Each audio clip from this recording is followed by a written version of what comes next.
Hello friends, welcome to my channel. ఈరోజు మనం తెలుసుకోబోయే విషయం గోధుమ గడ్డి, దాని ప్రయోజనాలు. గోధుమ గడ్డి జ్యూస్ తీసుకోవడం వలన రక్తం శుద్ధి చేసి రక్తంలోని హిమోగ్లోబిన్ శాతాన్ని పెంచుతుంది. కొలెస్ట్రాల్, బ్లడ్ ప్రెషర్లోని సహాయం చేస్తుంది. గోధుమ గడ్డి జ్యూస్ వల్ల రోగనిరోధక శక్తిని పెంచుతుంది. ఇది ఐబీపీని నియంత్రించడానికి గోధుమ గడ్డి జ్యూసు సహాయపడుతుంది. కొత్త కణాలను అభివృద్ధికి తోడ్పడుతుంది. గోధుమ గడ్డిలోని క్లోరోఫిల్ రసాయనం మన రక్తంలోని ఎర్ర రక్త కణాలను పెంచేలా చేస్తుంది.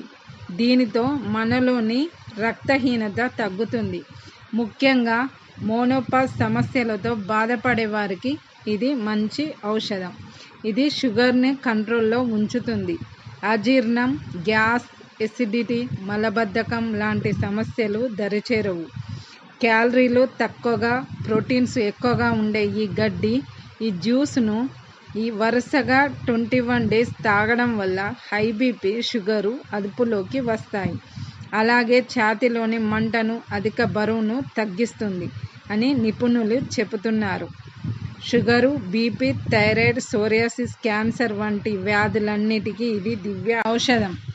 క్యాన్సర్ కణాలను నాశనం చేసే శక్తి గోధుమ గడ్డికి ఉంది అని శాస్త్రవేత్తలు నిరూపించారు. అలాగే ఈ గోధుమ గడ్డిని ఇంట్లో సులభంగా పెంచుకోవచ్చు. ఇది 8 రోజుల గడ్డిని కట్ చేసుకొని మిక్సీ పట్టి ఆ జ్యూస్ను వడకట్టి ప్రతిరోజు పరిగడుపున ఒక 60 ml, సాయంత్రం ఒక 60 ml తీసుకోవడం వల్ల రక్తం బాగా ఒంటికి పడుతుంది. Subscribe to my channel, like and share.